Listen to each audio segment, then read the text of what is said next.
Whether it's wearing a mask or spending time with loved ones, the COVID 19 pandemic and the resulting quarantine has changed the world in many ways.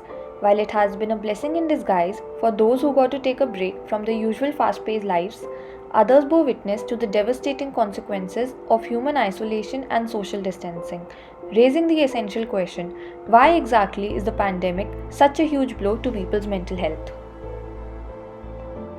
Over a year now that the world has been dealing with COVID-19 and its devastating ramifications. Some have lost loved ones, others their jobs. All of us have been stuck at home during lockdown, unable to live the lives we're used to. And for many of us, myself included, this has taken a massive toll on our mental health. Soziale Isolation, dass wir halt einfach wirklich vereinsamen. Irgendwann hat man einfach wieder Bock, mehr Leute zu sehen, zu feiern, keine Ahnung, sich zu berühren, ohne Abstand, ohne Maske. Die Motivation fehlt halt oft, auch vor allem was für die Schule zu tun. The answer lies in the theory of evolution. We are at the top of the food chain, threatening all other animal species and even nature itself. However, we are not the fastest, biggest, or even strongest of all life on Earth. For decades, researchers believed in explanations like the killer ape theory, stating that the reason behind our species' success is our natural drive for competition and bloodshed. However, with new evidence coming to light, it became obvious that not so long ago, humans were the prey. Then what exactly changed? It was our ability to cooperate as social species that gave us the dominance we now enjoy. After decades of research into the human brain and evolution, the scientific community unanimously agreed upon the conclusion that the ability to cooperate put humans where they are today, free of competition from any other life form. The importance of human cooperation in evolution helps us understand the necessity of human interaction for our species. Even once grown, we're not particularly splendid specimens. Other animals can run faster, see and smell better, and fight much more effectively than we can. Our evolutionary advantage is our brain and our ability to communicate, plan, reason, and work together. Our survival depends on our collective abilities, not on our individual might.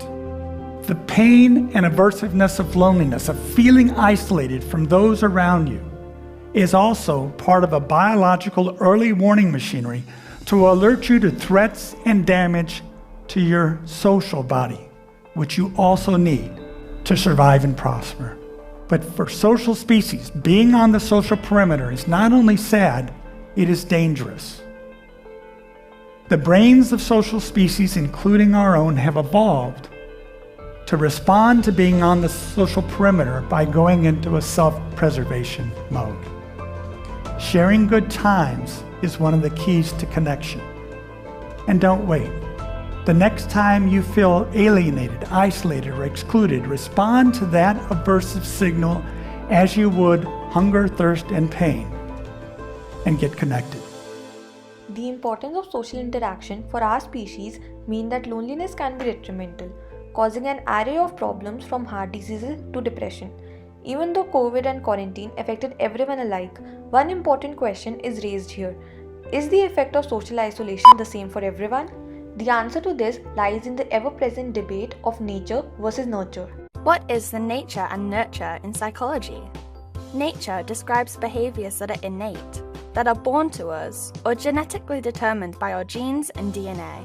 Nurture describes behaviors that are acquired as a result of experience or because of environmental influences. This debate centers on whether particular behaviors are mainly or entirely innate, born, or genetically determined, or whether they are acquired through experience or the influence of the environment. Nowadays, most psychologists see the development of behavior differently. They see biological predisposition as guiding development in certain directions, but experience as influencing how that development manifests itself. The two sources are seen as interconnected, not as opposing alternatives, and it is the way that they interact which is the focus of interest. So, what is a risk factor? Risk factors are characteristics at the biological, psychological, family, community, or cultural level that precede and are higher associated with a higher likelihood of negative outcomes. A risk factor is something that puts you at risk for things like an accident, injury, or even engaging in substance abuse or misuse. Protective factors are characteristics associated with a lower likelihood of negative outcomes or that reduce a risk factor's impact. In other words, protective factors are things that lower the likelihood of how risk factors can impact you. All people have biological and psychological characteristics that make them vulnerable to or resilient in the face of potential behavioral health issues. Owing to the distinct social experience of being a woman or any other minority person, sometimes a person's gender or sexual orientation acts as a risk factor. When we look at what happens for women or in terms of mental health or mental illnesses, we do find that in fact women are much more susceptible to such things as having twice as likely incidence of developing depression, twice to even more incidence of anxiety disorders, anorexia, bulimia, 3 times more common, 2 times more likely to attempt suicide, and 2 times more likely to have post-traumatic stress disorder. The sad issues in terms of equality is that women are catching up in terms of alcohol dependence to men, although men clearly are dominant in that alcohol dependence problem. When we look at the social aspects of why women develop the illnesses in the way that they do, there are issues that are very clearly different in terms of violence, poverty, gender inequities in wages, power, social roles. They do have a big impact on mental health.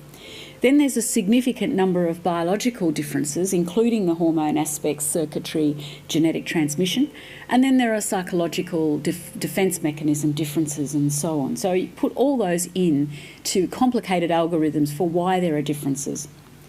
The prevalence of these risk factors, owing to sexism and discrimination, are already a part of most women's daily lives. Evidence also suggests that more women, particularly those without a college degree, lost employment in the last year as compared with men.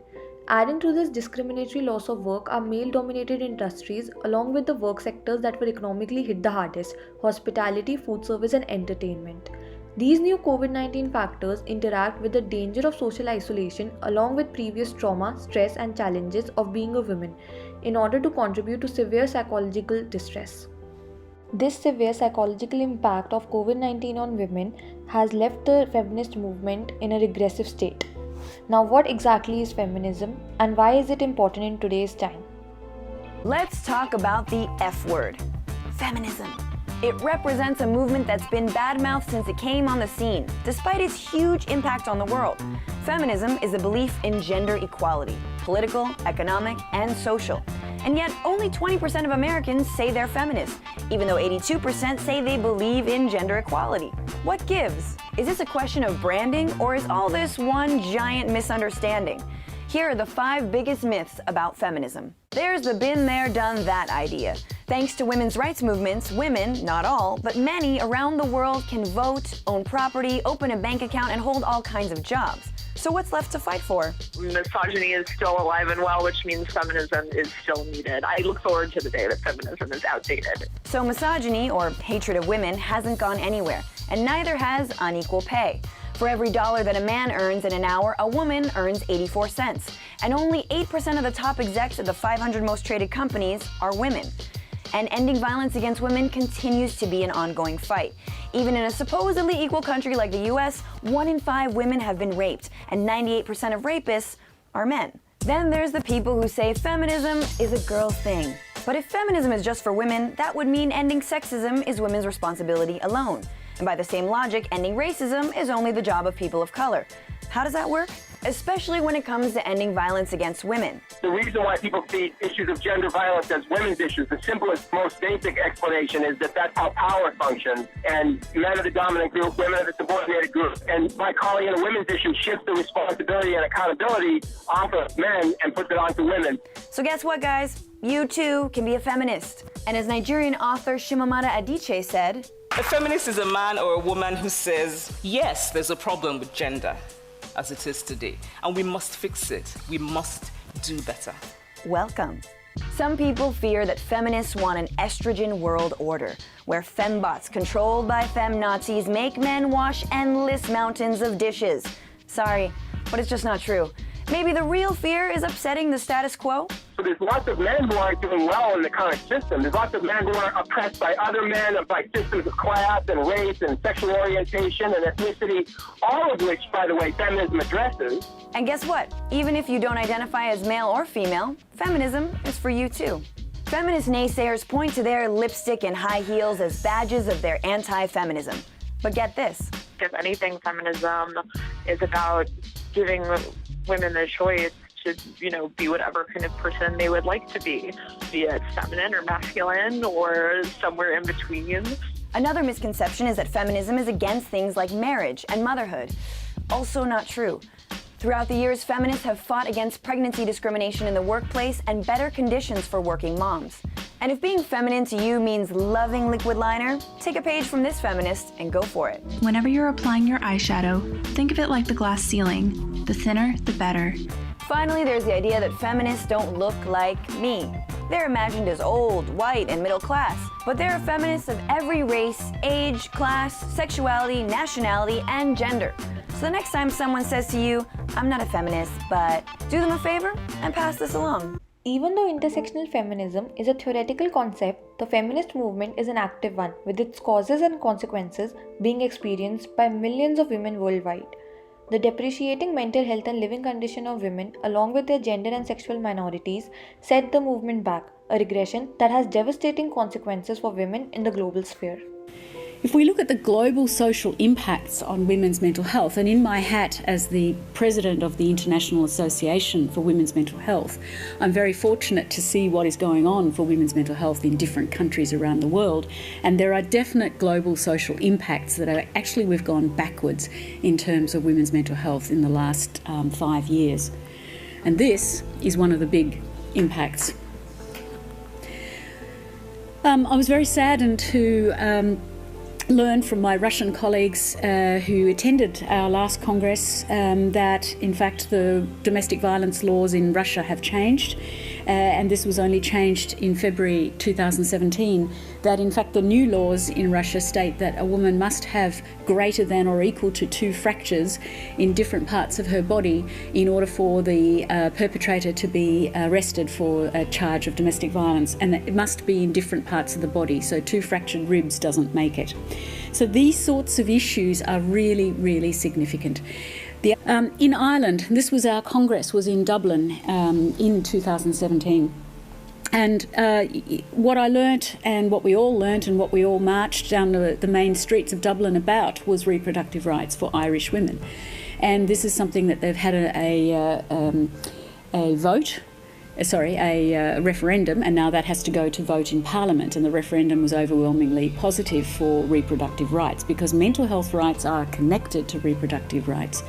And I learnt all sorts of things that horrified me because I had thought, yes, Ireland is a republic like we are, and yet there were rules such as a woman of reproductive age, before she could get a passport or travel overseas, had to have a certificate from her GP stating that she was not pregnant. Now that was all about trying to prevent the woman from getting an abortion overseas, and of course there is a big traffic between London and Dublin for abortions. So hopefully some of these things might actually change. As Dr. Kulkarni just explained, the global consequences of feminist regression are serious and need to be addressed. Lastly, I would like to include a video from US women that I feel correctly summarize the pandemic's impact on women.